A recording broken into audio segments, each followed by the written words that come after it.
Fiscal training on supplanting through the Office of Criminal Justice Programs. The basic definition for supplanting is just that it's the deliberate reduction of state or local funds that would otherwise be available for the funded project because of the availability of federal funds that have come into the agency's hands. This is consistent with the Department of Justice financial guide.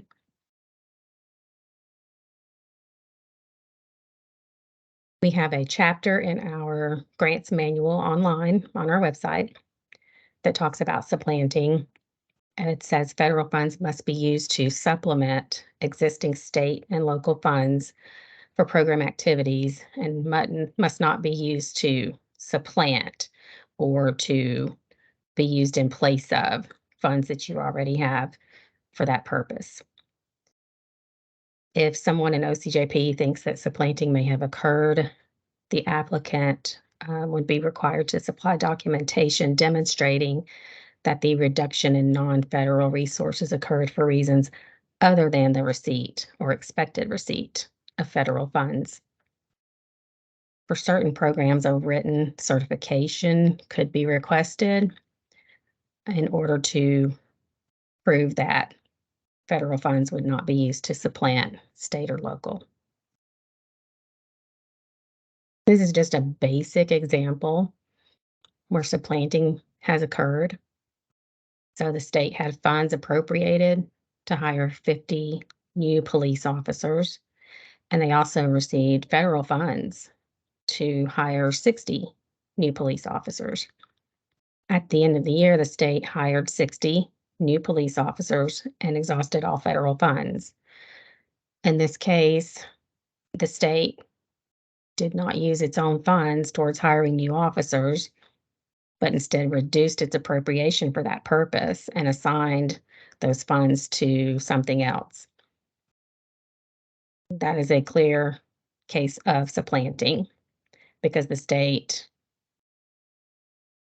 should have hired 110 new officers according to the original plan because they had state funds for 50 and federal for 60.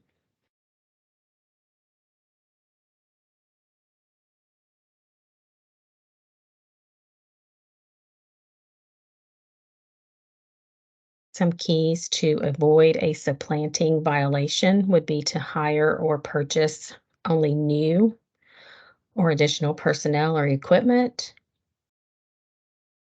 pay only for personnel hired or equipment purchased, incurred on or after the award's start date, and make sure the grant-funded purchases or hires are over and above the number of positions, equipment, or other approved cost that otherwise would have been funded by the grantee.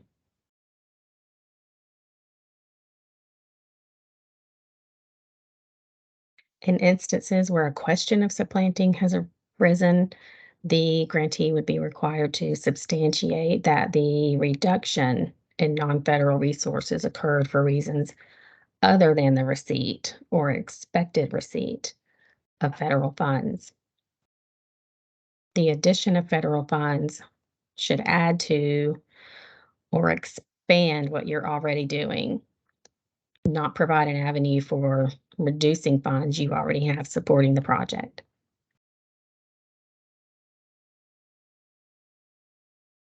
Of course, we've had some reductions recently within the federal funding, particularly with VOCA, and so we can't really talk about expanding services to avoid supplanting. In this situation, what we look at is the baseline level of non-VOCA funding using current and prior fiscal years. As long as your baseline level is maintained or even increased, but just don't decrease it, any changes to how the funding is being used could be justified. So whatever funding you have locally going into the project, that baseline level would need to be maintained. These are some other resources you can use to read up on definitions of supplanting. even some situations, some examples of what would be supplanting, what might not be, that you can go to. And then we have the email and the phone number for some key fiscal personnel at OCJP, should there be any other questions. And you can also contact your OCJP program manager. That concludes this training.